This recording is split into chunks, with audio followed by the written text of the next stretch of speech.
Hey class, welcome to the delayed overview of NETS 412. I'm out of town this week, so we've done things slightly out of order. We had the first real lecture already on Thursday, um, but what I want to do in this overview is give you a sense of the things that we're going to cover in NETS 412 and why hopefully you should care and why I hope this will be a very interesting class. So I want to start with some boring things that we talked about briefly on Thursday, just about how the class is going to be run. First of all, as you will have noticed from the first lecture, despite the fact that the name of the class has the word game in it, this is really a math class. Many of you, most of you know this already, but there's always a couple of students in the first lecture who were really hoping to learn how to design video games and are sorely disappointed. So hopefully, I've already disabused you of that notion. So the basic parameters of the class. I'm mostly preaching to the choir, those of you who made it to class on Thursday, but the class is held Tuesday and Thursday in DRLB. We've got 3 TAs who you should introduce yourselves to if you get a chance, Joseph Goodman, Jialin Wang, and William Wang. And the class is going to have a pretty simple, simple grading format. It's primarily going to be based on homeworks and exams. We're going to have bi-weekly problem sets, so a problem set every 2 weeks, which is going to come out to be roughly 6 problem sets over the course of the semester. The first one is out now based on things we learned in the first lecture. This is sort of your warm-up problem set to get a feel for how the course is going to go. And then there's going to be exams. There's going to be only 2 exams, a midterm and a final. Both of these are roughly half of your grade, so exams are 50% of the grade. Problem sets are 45%, and this extra 5% is going to be allocated towards participation. So this means show up to class, raise your hand, ask good questions, and in particular, use Piazza. So we're using 2 pieces of infrastructure to run the class. One is Piazza, where you should hopefully ask all of your questions.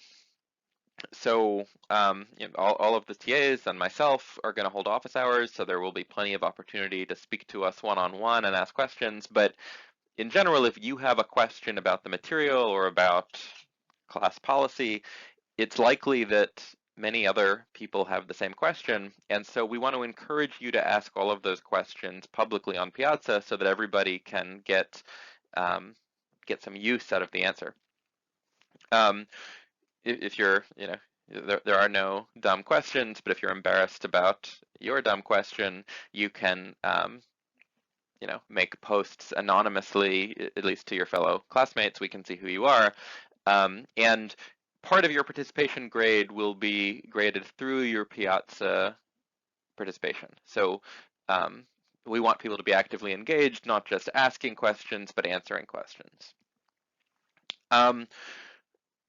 The way we're going to manage problem sets and exams, at least through the grading, is through Gradescope. So every problem set will be turned in through Gradescope, and you'll receive your grade back and any feedback we have on it also through Gradescope.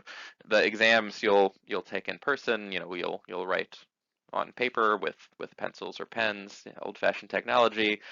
But we will then scan them into Gradescope, and you'll receive your grades back through Gradescope.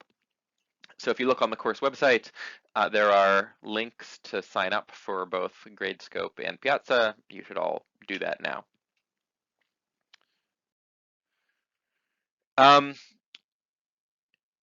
We have a pretty lenient homework policy. So this is a mathematical course.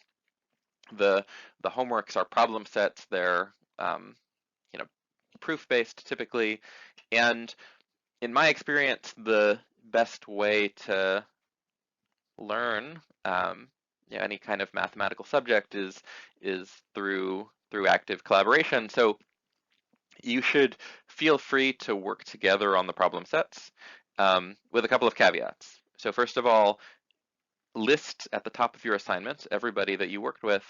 And second, everybody should write up their own assignment and turn in their own assignment.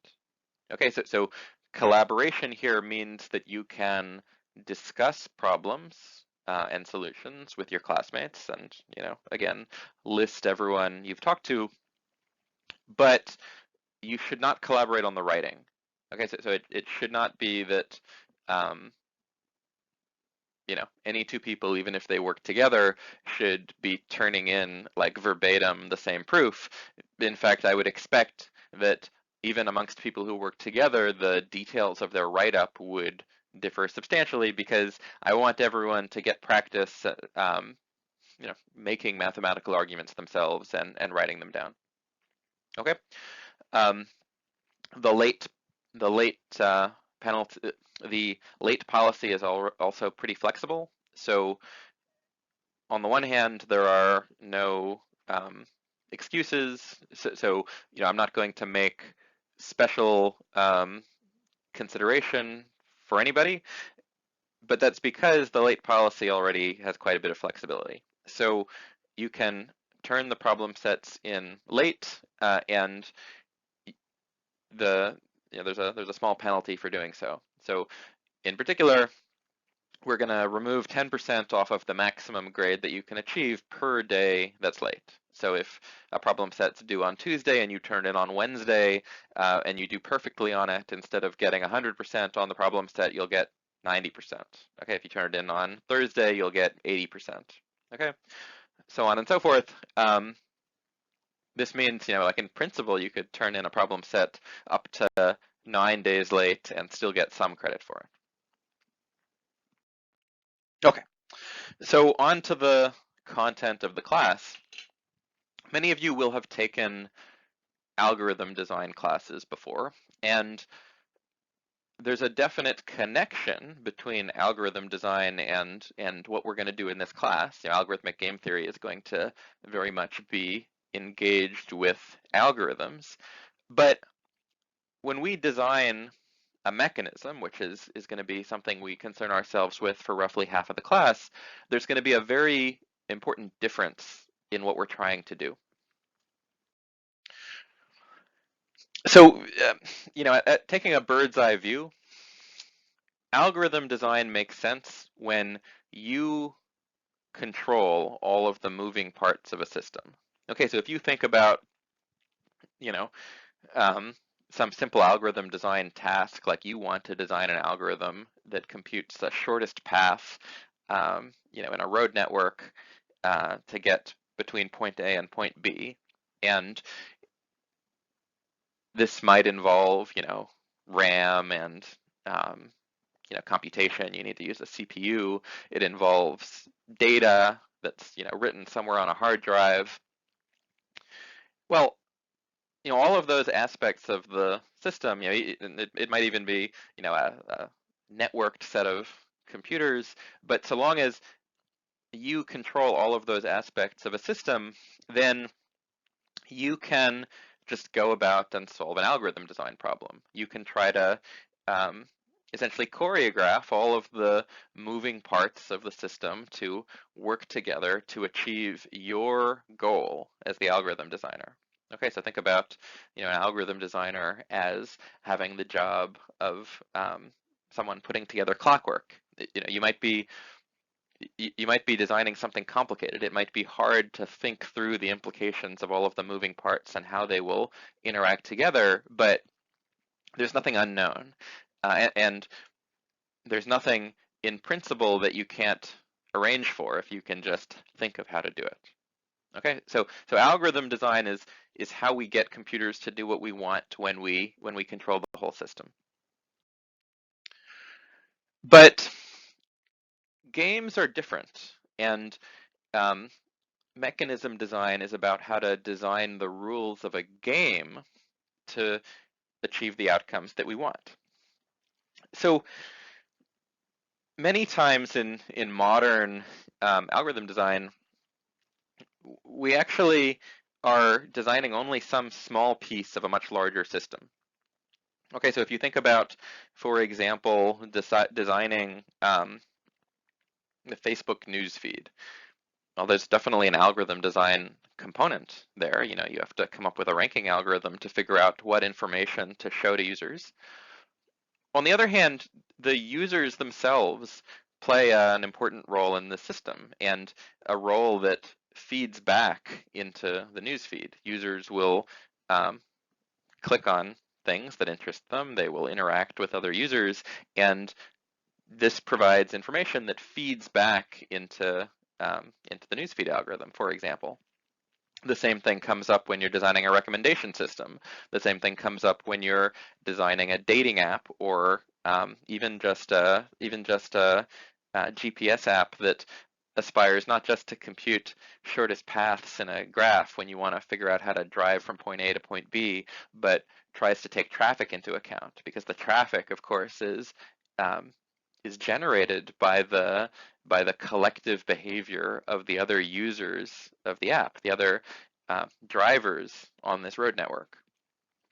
So when you're in a system like this, it's not at all obvious how you will predict what the effects of making a particular tweak to the algorithm are going to be, because they will have you know, they'll change the behavior of the users of the system in possibly unpredictable ways that will feed back into the algorithm and lead to possibly unpredictable side effects. So, for example, going back to the Facebook newsfeed, people are concerned these days that the Facebook newsfeed and other algorithms that are deployed to help people manage their news consumption and social media usage are creating filter bubbles, that somehow, if there's an algorithm behind the scenes recommending to me things that I'm likely to click on because they already agree with my maybe preconceived notions about the world, that um, this this will just change the way that people interact with each other and consume news, and lead to what you might think of as a bad equilibrium. Now, presumably, you know, to the extent that effects like that are real, they were not the intention, and they were, you know, the unanticipated side effects of changes that software engineers at Facebook and Twitter and other social media companies made to their system that had these wider ranging effects. Okay, so what we're going to do in this class, one way to think about it is we're going to try to think about how we can predict the outcomes of systems that involve many different independently acting rational agents. Okay, so if the system we're designing consists of not just a computer or a network of computers that we have under our control, but includes parts of the system that we get to design, okay, apps, algorithms, but also um, contain human beings, you know, users that have their own goals and incentives, then what we need to figure out how to do is how to design the constraints of the game, the constraints of the system that we are deploying, and how to control the incentives of the agent so that the system acts as a whole to achieve the goals that we set out. Okay, that's a more complicated problem, and it's a game theoretic problem. And you know, there's two sides of this coin, right? First, we might just think of, you know, we might set aside the design problem. We might say, okay, suppose the rules of a system, a game, as we talked about it in the first lecture, are already in place. Well, if we have some understanding of what people's incentives are, can we predict what's going to happen? Okay, and that might already be a hard question. Okay, but thinking about things like Nash equilibria get us a little bit of the way there. And once we start feeling comfortable that we can, at least in certain settings, predict what people are going to do, given the incentives that guide them, given the rules of the game that are in place, then we can try to tackle the mechanism design problem, which is really the design problem. How do you design the rules? How do you design the rules um, so as to fix incentives so that when people behave as we have hopefully become good at predicting they will behave given the rules of the game. When people behave like that, when they react rationally to the rules of the game, that they achieve some state of the world, they achieve some objective that we wanted. Okay. So, this is increasingly the norm rather than sort of a corner case. And I made these slides at this point many years ago when um, examples like eBay and Google AdWords and BitTorrent and Bitcoin were maybe like cutting edge topics, but this is essentially how everything works now. It's rare that a new startup coming out of Silicon Valley has a product that is just a standalone algorithm, right? It's usually some kind of platform, some kind of app that um, you know engages users in some kind of ecosystem, and the behavior of the users creates the data that the algorithm acts on. So it's standard now that the kinds of things that are most exciting to develop are really one part in what you might think of as a socio-technical system where an algorithm plays some kind of mediating role for the behavior in a market or just a collection of independently interacting users.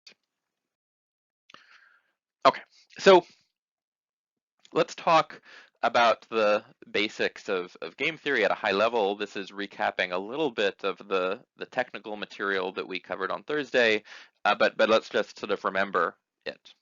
Okay, because we're going to be talking a lot in this class about games, but what's a game, right? A game has some meaning in regular parlance, but in this class, when we say a game, we mean something very specific. Okay, we mean a particular mathematical specification, and it specifies a few things.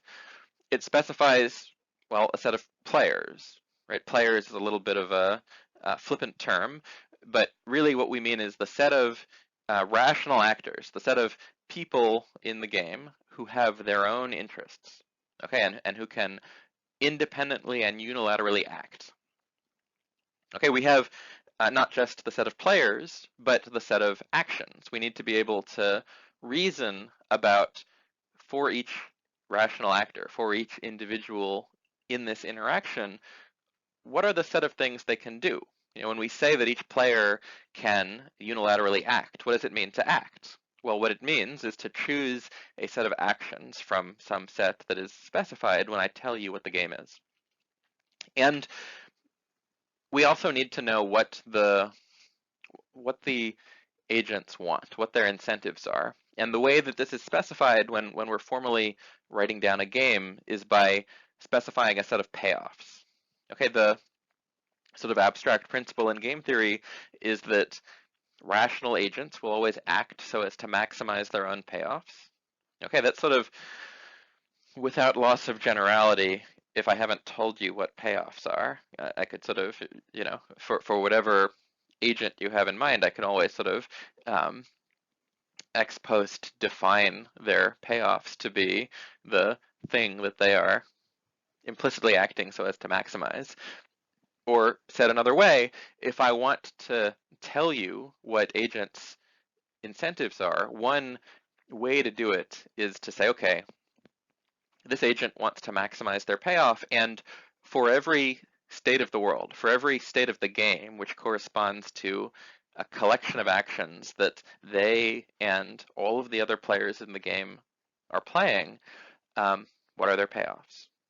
Okay, so if I can tell you who the players are, who the rational actors are in some interaction, if I can tell you what their options are, what their actions are, the things that they can do, and if I can tell you their incentives, right, their payoffs, how much they get for each state of the world that they may or may not be able to affect, Then I've told you what a game is, and we can start to think about how to make predictions about what people will do in such an interaction.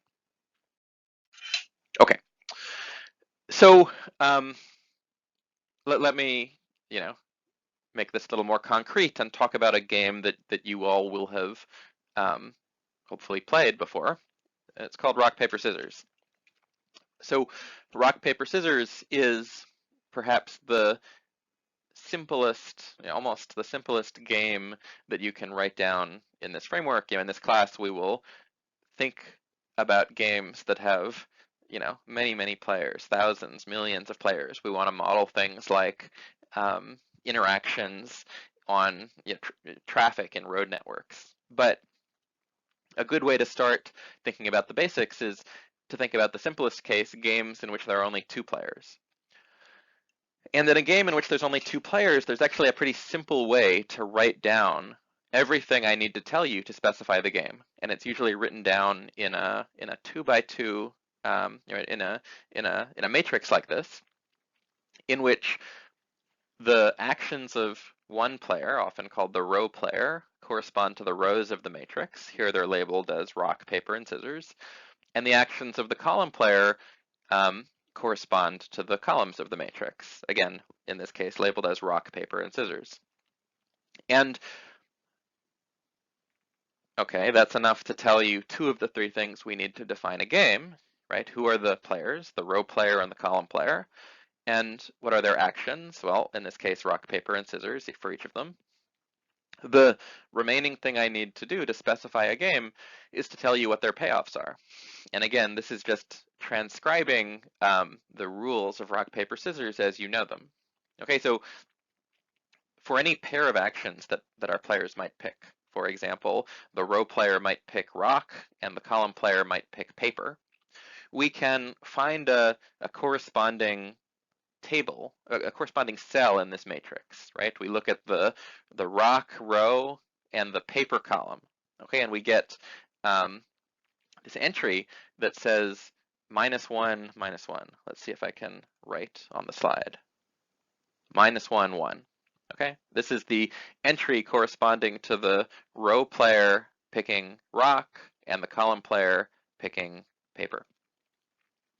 And what this encodes in this notation is that the payoff for the row player is -1, and the payoff for the column player is 1.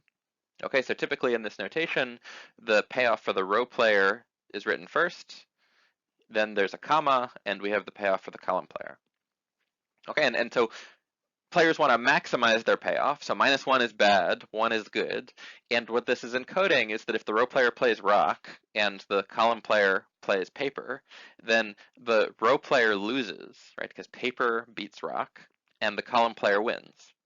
Okay, and if you look at this this matrix, it's encoding the rest of the rules of rock, paper, scissors. Okay, it says, okay, well, rock beats paper, but sorry, paper beats rock, but scissors beats paper, and rock beats scissors. And if we both play the same action, then it's a tie, right? That corresponds to these diagonal entries.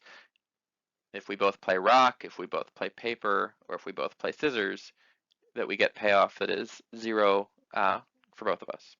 Okay, a tie. So this encodes the rules of a very simple game that you already know. And as we'll see, this will allow us to make predictions about what people are going to do. And what we're going to see how to derive eventually, in the next couple of lectures, is how to derive things like, well, in the case of rock, paper, scissors, the prediction for what a rational player should do is that they should randomize between playing rock, paper, or scissors. Okay, which is, for any of you who've played the game, of course, exactly what you would do, right? If I do anything other than randomizing uniformly between rock, paper, and scissors, then the thing that I am doing is exploitable by my opponent, right? If I play rock all of the time because, rock seems like the most powerful action here, that's not a good strategy because my opponent will quickly learn to play paper all of the time.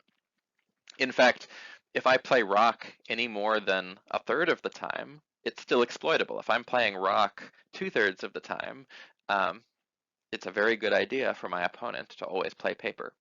The only thing that is not exploitable in this game is for both of us to play rock, paper, and scissors uniformly at random, which corresponds to the Nash equilibrium prediction of what should happen in this game. Okay, so this is maybe the simplest example of how we might make a prediction in a formal game, and we're going to learn um, computational methods for making predictions in games like this, zero-sum games, not just in these little two-player games, but in much larger games.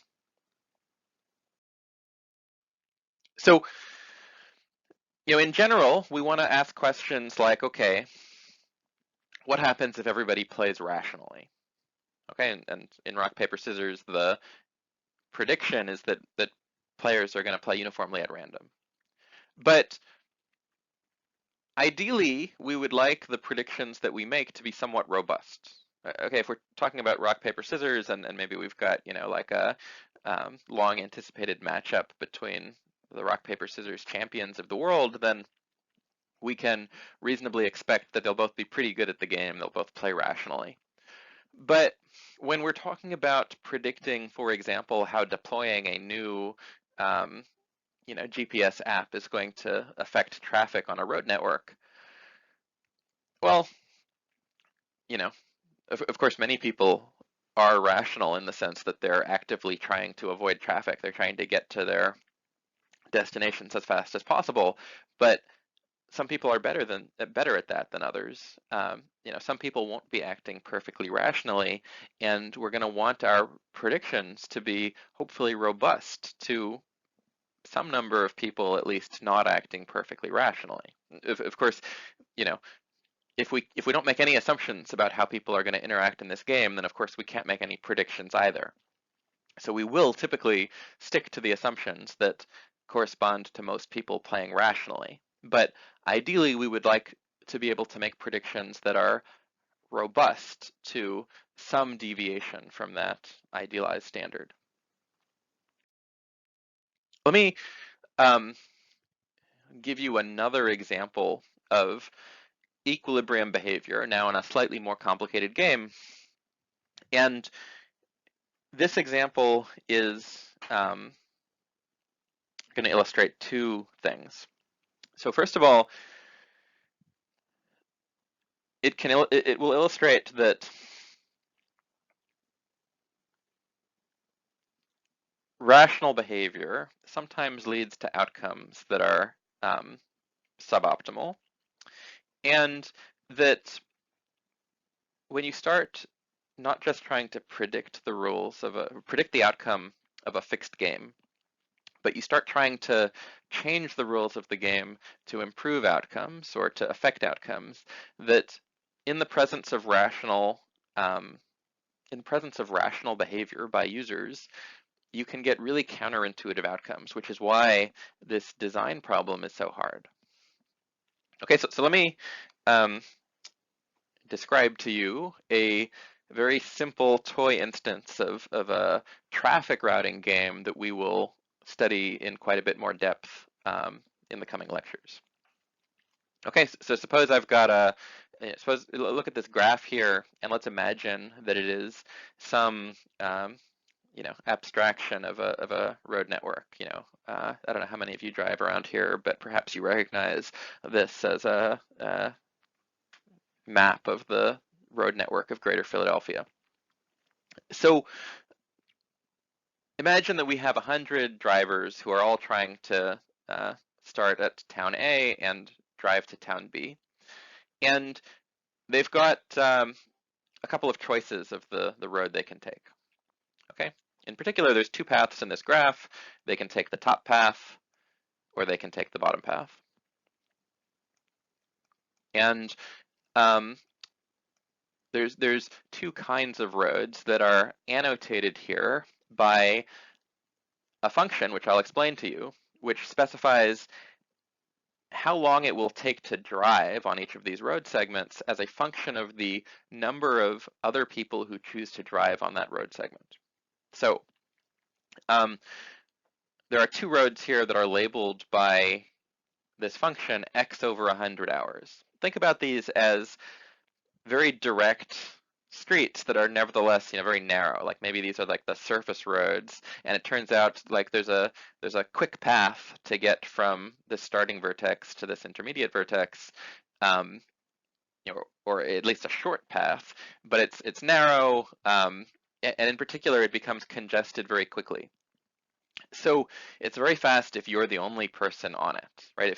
If you are the only person driving on this road, then x, which is the number of people driving on the road, is only 1, and it's saying you'll be able to cross this road segment very, very quickly in x over 100 hours, which is just, in this case, 1/100th of an hour.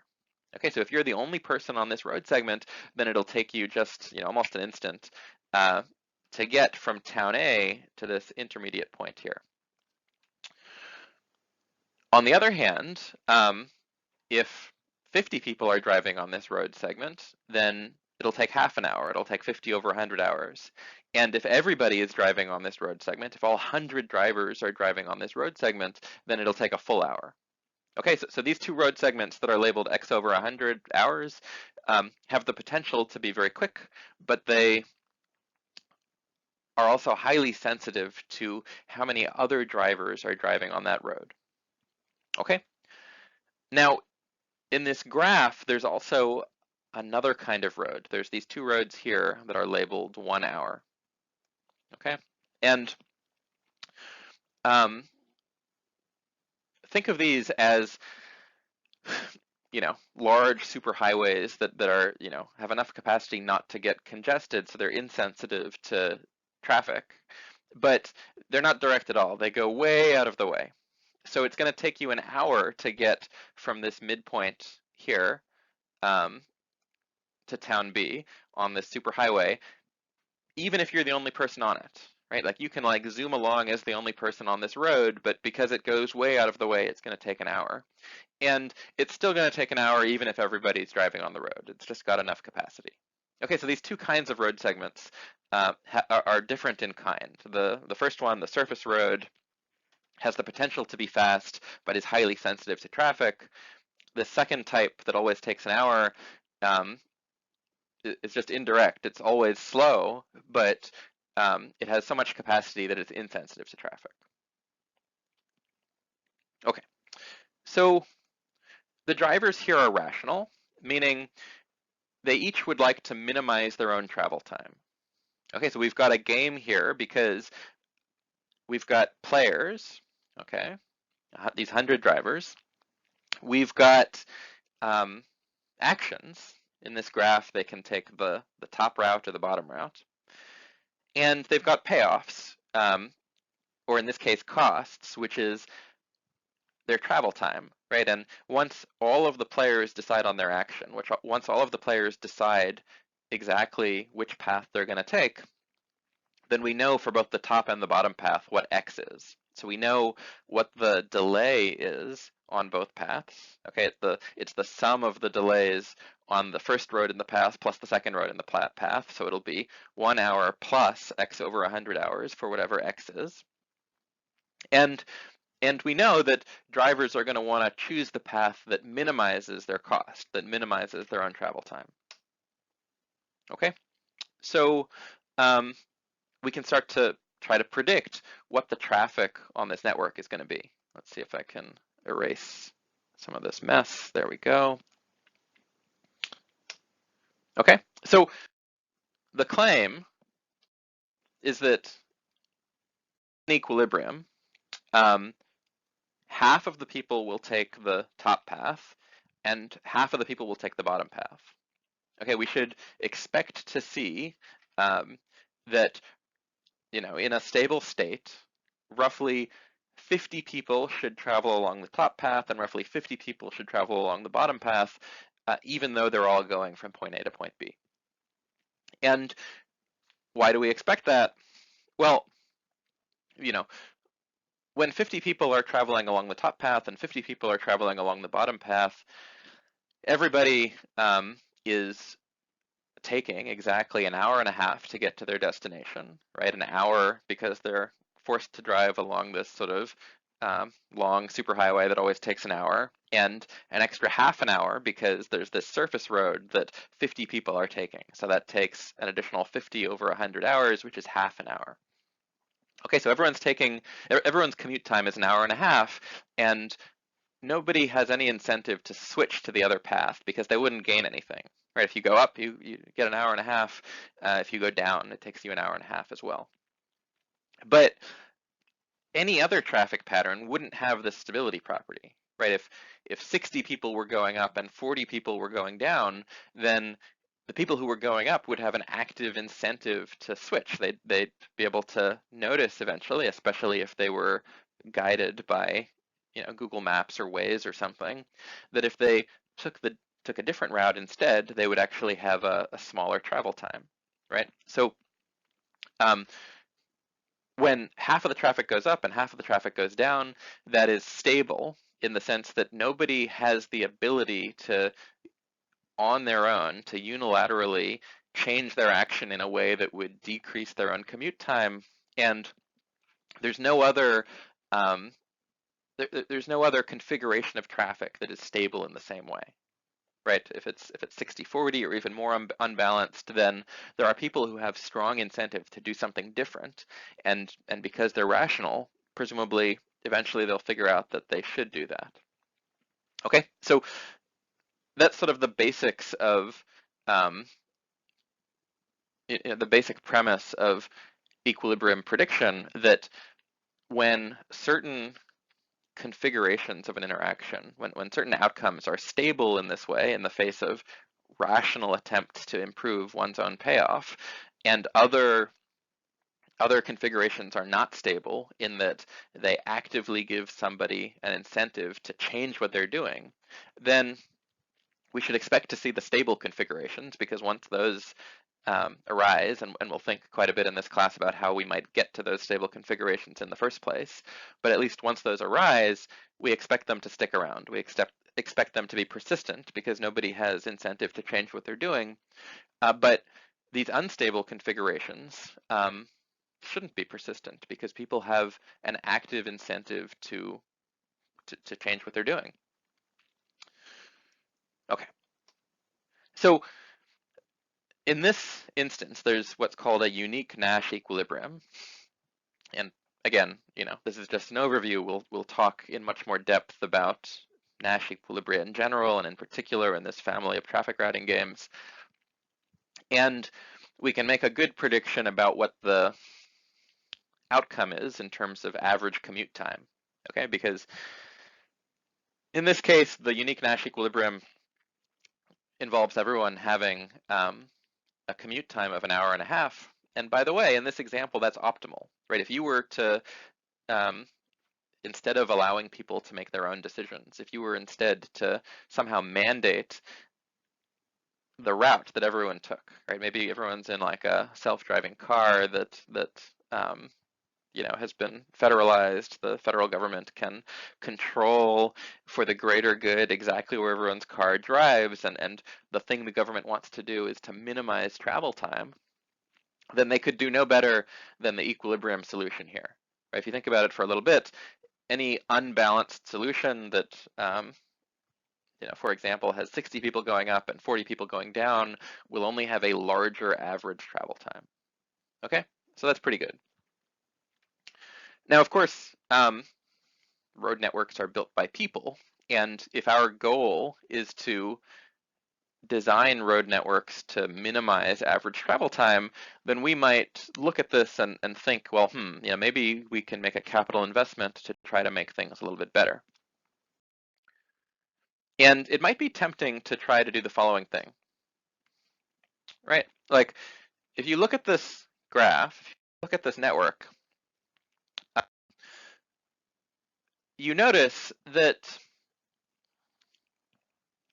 there are these two edges that look really good, these two edges that take x over 100 hours that can have the potential to be incredibly fast, right? And in particular, they're always better than these sort of long but high capacity superhighways, which take an hour no matter how many people are driving on them, right? Like even these even under full congestion, even if all 100 people were driving on one of these short roads that takes X over 100 hours to traverse, um, even in the worst case, it would only take an hour to drive along one of those roads, which is no worse than these high capacity roads. Okay, and you might think, okay, well, like, isn't it a real bummer that both the top path and the bottom path require that people drive on these really out of the way high capacity roads, these 1 hour roads, right? There's no avoiding driving on a 1 hour road, whether you take the top path or the bottom path. And so you might think, okay, well, I'm going to try to improve traffic by making a capital investment, and I'm going to create a new path. I'm going to create a connecting road, an incredibly high capacity superhighway connecting the short roads. Okay, so now I'm gonna um, add this new path from this intermediate node down to the other intermediate node that can be traversed instantaneously. Okay, it takes like 0 seconds. I've invented like a teleporter. Okay, and this looks great because now, first of all I've done is I've built a new road. So I've increased the number of options people have. Okay, like if you liked driving along your own path, if you like your own path, you can keep your own path.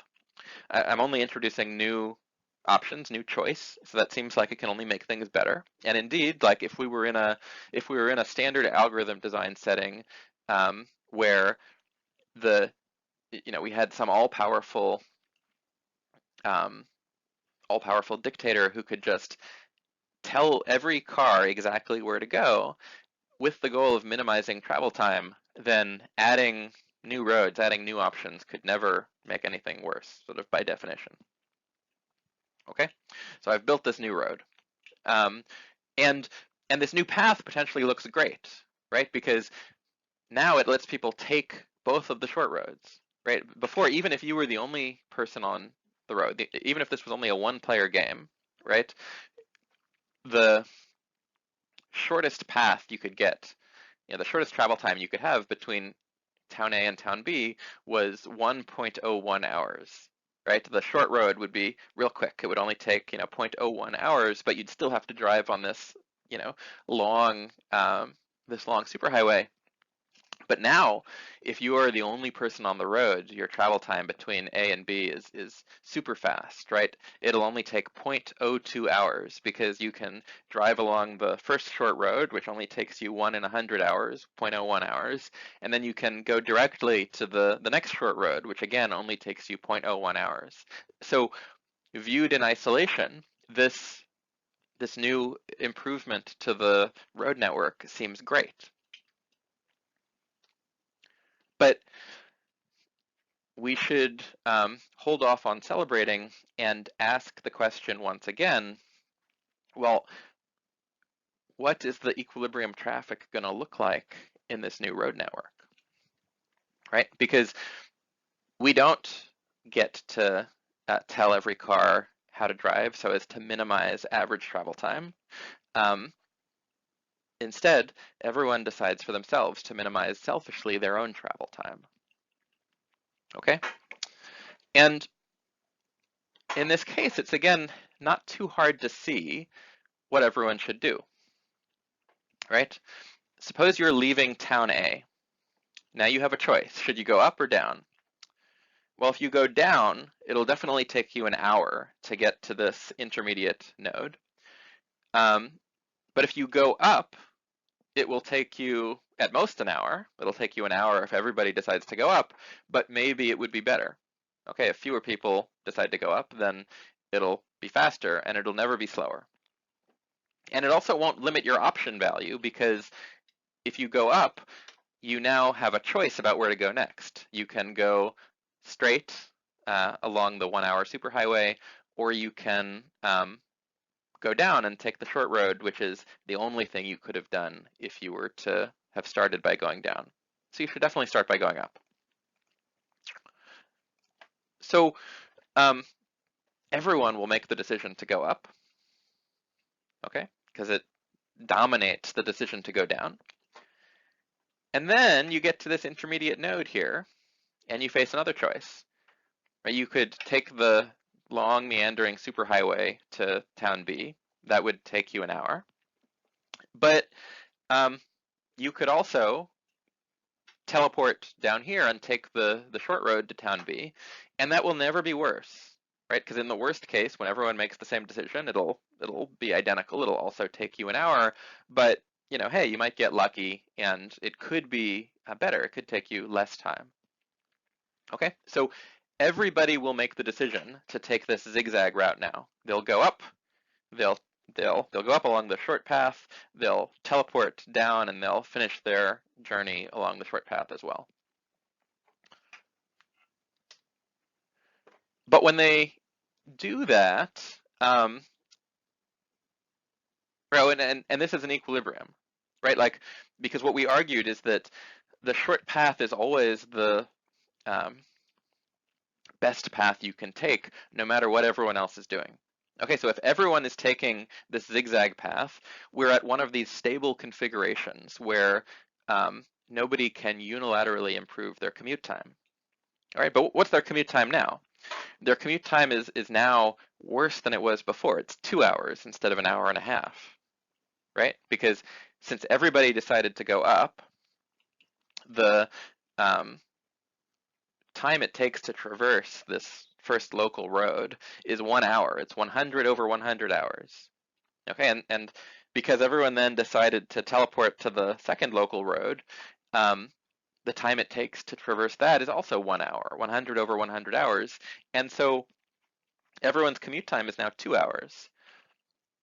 But the reason it's stable is because there's nothing better that anyone can do, right? Like you could try to deviate from this zigzag path, which would involve trading off, not taking this local road and instead taking a superhighway, but it wouldn't save you anything because that also takes an hour. Okay, so you think about this for a minute, but I think you can easily convince yourself that this zigzag path is now the Nash equilibrium of this traffic network. And something funny has happened here, right? Because remember, compared to the traffic network on the last slide, all we've done is we've improved the network, right? We've spent probably a lot of money to add new infrastructure. We've built some kind of teleportation device that can let people take both short roads.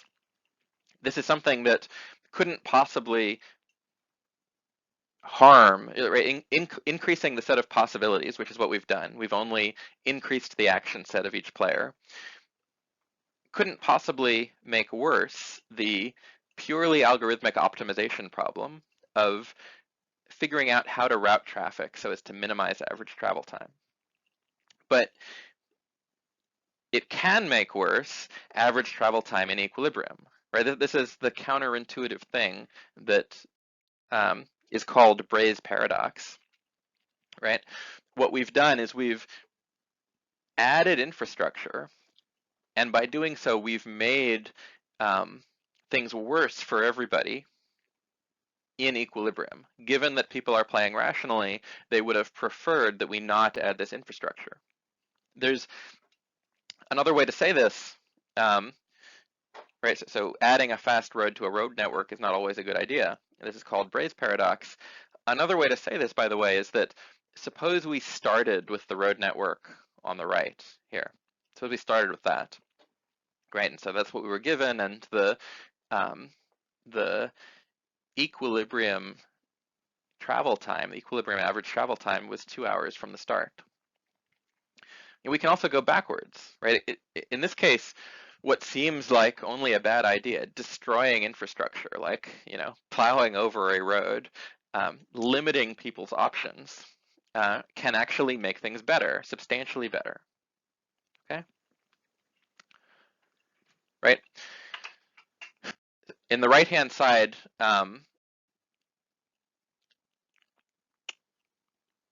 in this right-hand network, by the way, like even though the equilibrium prediction, the equilibrium traffic pattern is worse than on the left-hand side, the traffic pattern that was the equilibrium on the left, where half of the people go up and half of the people go down, it's still feasible, right? It's no longer a stable state, because if half of the people are going up and half of the people are going down, people now have people who are going up, in fact, both players now have a strict incentive to deviate to play the zigzag path, but um, but having half of the people go up and half of the people go down is still a feasible solution for the all-powerful dictator who has the power to command exactly where each person's car drives. And so we can also study, and this is going to be something we do quite a bit in this class, we can study what is called the price of anarchy, which is how much we must suffer in terms of the thing that we want, in this case, average travel time, because we allow everyone to act for themselves. Okay, it's a comparison. It's this ratio where, in this case, in the denominator, the sort of idealized benchmark that we are comparing ourselves to is the optimal performance that we could get in terms of our objective. In this case, average travel time. If we lived in a command economy and I could just mandate where everyone went. The solution, if this was an algorithm design problem. And the thing that we're comparing to this idealized solution, the thing in the numerator, is the performance of our system when people play rationally, when people are individually optimizing for themselves and we end up in a Nash equilibrium. Okay, so here the denominator is 1.5 because there's still this solution that involves half of the players going up and half of the players going down, in which the average commute time is only an hour and a half, but the numerator is 2. Right? In the Nash equilibrium, the commute time on average, in fact, for everybody is 2 hours. Okay, so this is a quantity that we can study and we can use to characterize in particular games, in particular systems, how much system performance is lost, if you like, due to free will, due to anarchy, due to the fact that everyone can selfishly optimize for themselves instead of being told what to do by some centralized command economy. In this case, the price of anarchy on this network is 4/3, and it turns out that that's true not just for this graph, but there's no way to write down a road network with delay times that are linear functions of the traffic that makes this ratio any worse than 4/3. Okay, so we're going to spend the first half of the class on algorithmic game theory, thinking about how we can predict outcomes given the rules of the game. So exercises like what we just saw, where we're told some game, maybe specified by like a road network in the example we just saw, and we're going to try to think about how we can predict what people are going to do. But eventually, and in the second part of the course, we're going to start thinking about how we can change the rules of the game to encourage rational players to do what we want, right? Of course, we have to first understand, given the rules of the game, what rational players will do. But once we understand that, we have this design problem that we can start to grapple with, which is how do we design the incentives to get them to do what we want? And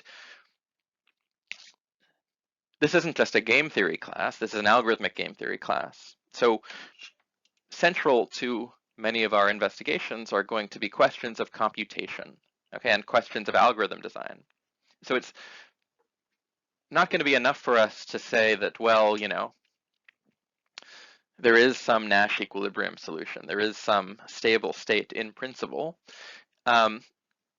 We're not going to think about Nash equilibrium as good predictions unless there is some computationally plausible dynamic by which all of these like imperfectly rational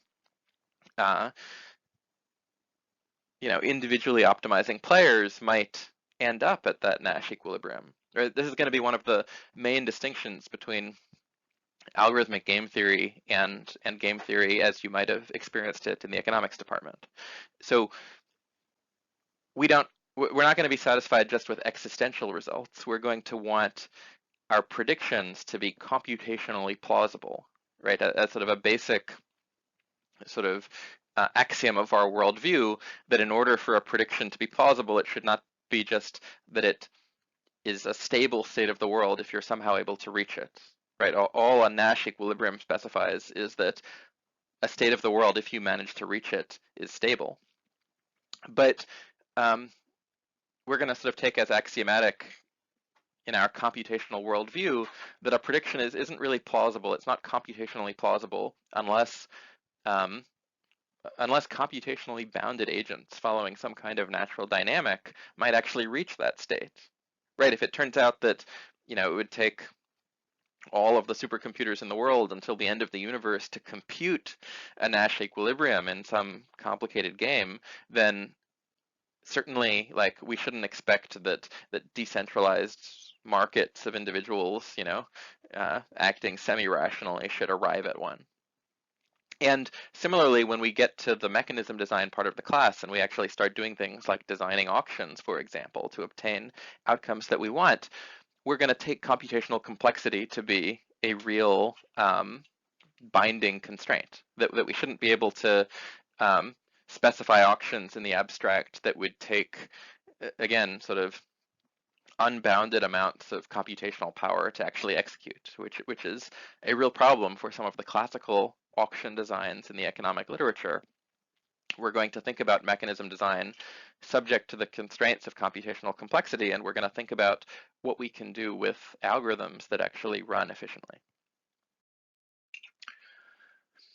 And it's not just computation that's a scarce resource. It's one thing if you had some algorithm that in some centralized way on your computer, given perfect information about the game, could compute an equilibrium. But of course, that's not, let's think back to traffic routing as our canonical example. That's not how the world works. Everybody is sitting in their cars with relatively limited information. Maybe they have information, from their, Google Maps or Waze device telling them something about traffic patterns and giving them sort of advice about how to compute shortest paths given current traffic conditions. But each driver is in a relatively informationally impoverished state of the world. And so when players just have limited information in their ability, when players just have limited information about the state of the world, how does that affect the kinds of plausible learning dynamics we might expect them to employ in a game? And in these limited information settings, can these learning dynamics still lead us to these computationally plausible equilibrium solutions? Similarly, how can the constraint of limited information limit our design choices in a mechanism design setting? Okay, so let's again think about a couple of simple games before I leave you with some exercises to keep you busy while I'm traveling this week, in addition to your first problem set. So here's a classic game, maybe like just a little bit less famous than rock, paper, scissors, but which I'm sure many of you will have heard about. And it's another one of these two-player games. Okay, so it's a two-player matrix game. We've got a row player and a column player. And we've got a payoff matrix that in this case is specifying costs. And this game is called Prisoner's Dilemma. It comes with we'll see a few of these over the course of the class, these little sort of 2x2 anecdotes, basically, these little tiny games that are that economists use to make a point. This game comes with a little story. Imagine that I've, um, there's been a bank robbery, right? Two masked men burst into a bank. They stole quite a bit of money, and I think I know who they are, but I don't have any hard evidence. Okay, so I've arrested them. I've arrested my two suspects, but it's going to be hard to put them away for bank robbery unless I get some more evidence. Okay, and now I isolate them. I put them each in their own room, and I give them a deal. I say, look, we know you did it, but we need one of your we need at least one of you to testify to put the other one away. And so I'm going to offer you a deal.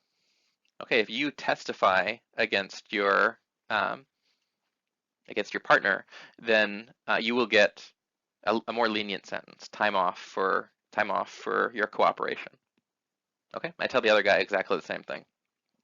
And so um, this payoff matrix defines the different possible outcomes. Okay, and by the way, the choice of each player is to either stay silent or to testify against their partner. Now, if they both stay silent, I, as the prosecutor, am in trouble. I don't actually have any hard evidence pinning them to the crime. They're both bad guys. I can get them for tax evasion maybe. And so if they both stay silent, they both go to jail, but only for 5 years. Okay, because I got them for tax evasion, not for bank robbery. On the other hand, if one of them testifies and the other one stays silent, then the one who's um, you know, the guy I got you to testify against, he's screwed. Right now I can get him for bank robbery because I have your firsthand testimony. Okay, so in that event, the prisoner who testifies, well, I offered him a deal. If he hadn't testified, if nobody had testified, he would have only gone to jail for 5 years. Because he's testifying, he gets time off for good behavior. He's only going to jail for 3 years. But his partner, he wasn't cooperating. He didn't testify. And now I've got him for bank robbery, so he goes to jail for 50 years. Okay, and vice versa, right? So if the row player stays silent and the column player testifies, things are reversed, right? The person who testifies always gets 3 years. The person who stays silent gets 50 years. And it might be, of course, that they both decide to testify. Okay, in which case I've got them both for bank robbery, but I did offer them a deal because they both testified. They get a slightly reduced sentence, and so if they both testify, they go to jail for 40 years. Okay, now in this game, right, again, from the point of view of the prisoners, the best outcome is for them to both stay silent, right? If they got to sit in the same room and choose and coordinate their actions to choose amongst themselves to minimize to choose the outcome that minimizes their overall jail time and the outcome that's sort of best for both of them, they would, or they should, try to form a deal that would so that neither one would testify against the other, and they'd both go to jail for 5 years. Okay, but because they're in separate rooms, that's not what they're incentivized to do. So normally, right, like it is often the case that to figure out how you should play in a game, you need to sort of guess how your opponent is going to play, right? It can be that for me to know what is the best action for me to play, I need to know what action you're going to play, and I don't know. So there's some sort of guesswork, there's some modeling of you, there's some counter speculation involved. But in this game, there's not. Right? I can sort of go through all of the options. I can say, okay, well, what's my partner going to do? Well, I really, I really don't trust him very much, so maybe he's going to testify. Right? If he testifies and I stay silent, I'm going to jail for 50 years. But if he testifies and I testify too, at least I get 10 years off. I'll get only 40 years. So if he's going to testify, I'd better testify too. On the other hand, I might be reluctant to testify if that would be a mistake if my partner stays silent. But in this case, it's not. Because what if he stays silent? Well, if he stays silent and I stay silent, I'm going to jail for 5 years. But if he stays silent and I testify, I'm only going to jail for 3 years. So no matter what my opponent does, it's actually in my best interest to testify. So the, acting purely in my own selfish interest and taking the, payoff matrix here as really specifying the, you know, things that I'm concerned about. I'm not worried about his friends, breaking my knees 10 years down the line because I ratted him out, right? Taking this game as a complete specification for my incentives, I should testify no matter what he does. It's what's called a dominant strategy, and he should do the same thing, right? So in this game, there's a sort of unique prediction for what's going to happen, which is that both players should testify, and they're going to get the solution that in terms of their collective intuition, right? They're going to go to jail for a combined 80 years instead of a combined 10 years or a combined 53 years. Everyone unilaterally optimizing for themselves in this situation actually ends up with the worst of all possible outcomes from their perspective. Okay, so that was a game in which the predictions are sort of straightforward to make. Here's another game, and this is a game I'm actually going to ask you to play. There's a link to a form you should fill out, both in this slide deck and on the website. And it's called Guess 2/3 the Average game. So there's K players, call them 1 through K. In fact, the players are you all, students in Nets 412. Okay, and their action space is the set of all numbers between 0 and 100. Okay, so every player, and remember that's you guys, every player is going to choose some number between 0 and 100. It can be whatever number you like. It can be, 32, 89, 6.348. You have to be able to enter it in a Google form. So, it'll be hard to enter irrational numbers, but go crazy with integers or rationals if you like. And after you do that, what I'm going to do is I'm going to compute the average of all of these numbers. I'm just going to average them. Okay.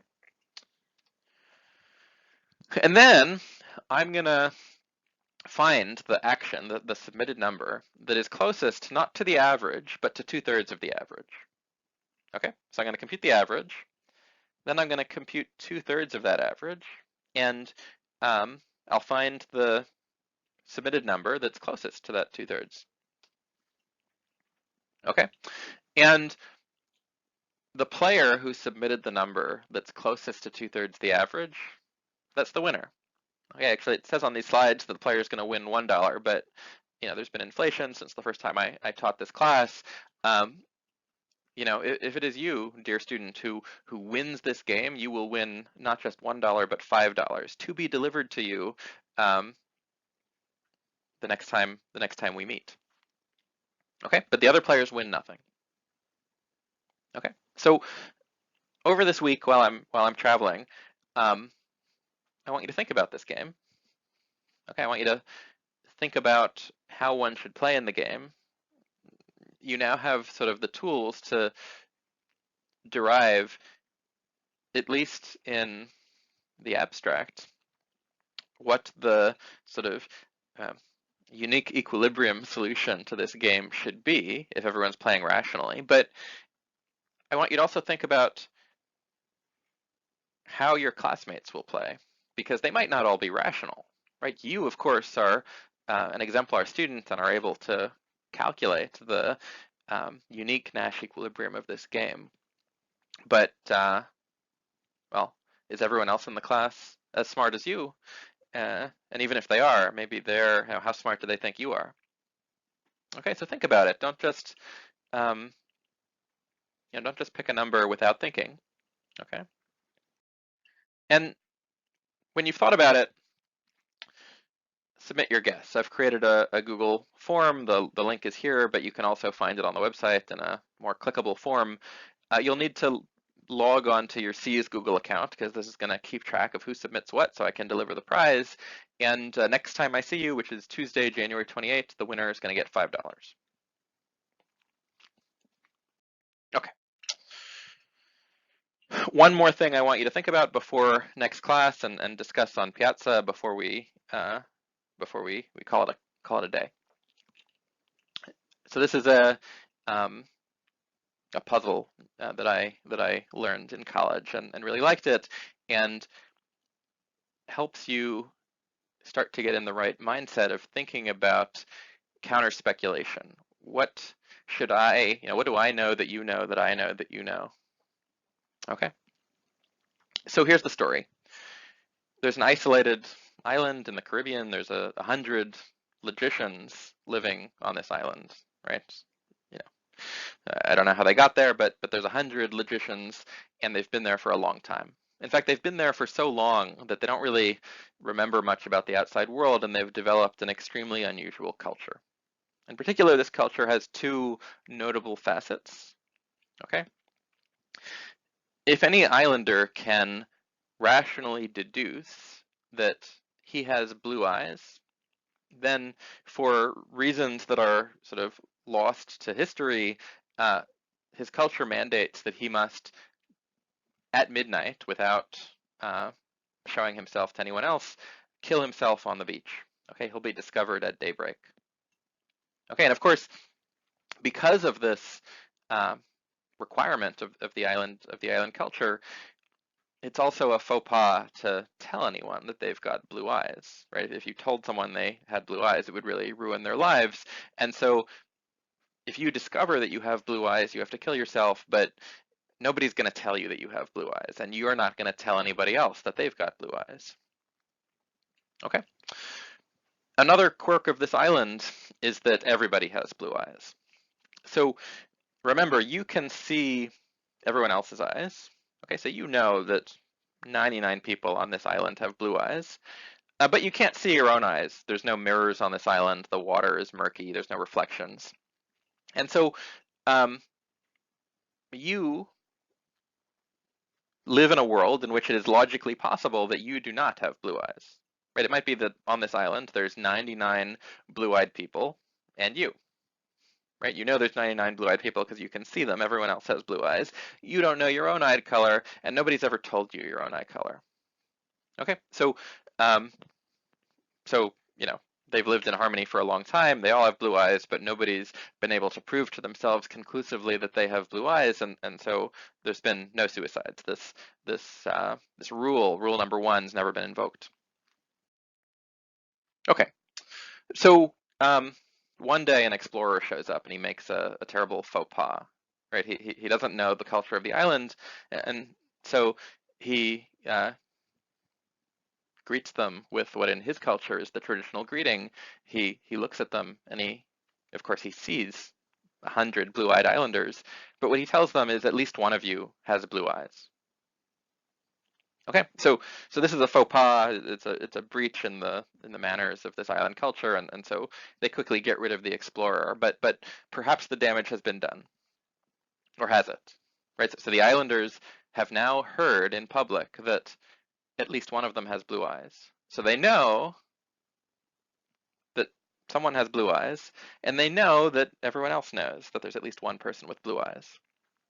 And so the question that I want you to think about is, did the explorer really do any damage? Has anything changed? Will they go on living in harmony forever, or will something different happen now? Okay. Remember, they all already knew that 99 people had blue eyes, so it's tempting to think that maybe nothing has changed. But I want you to think about this, and I want you to discuss it on Piazza uh, at the same time as you're starting the problem set, which is also out. Okay, so I'll see you guys next week.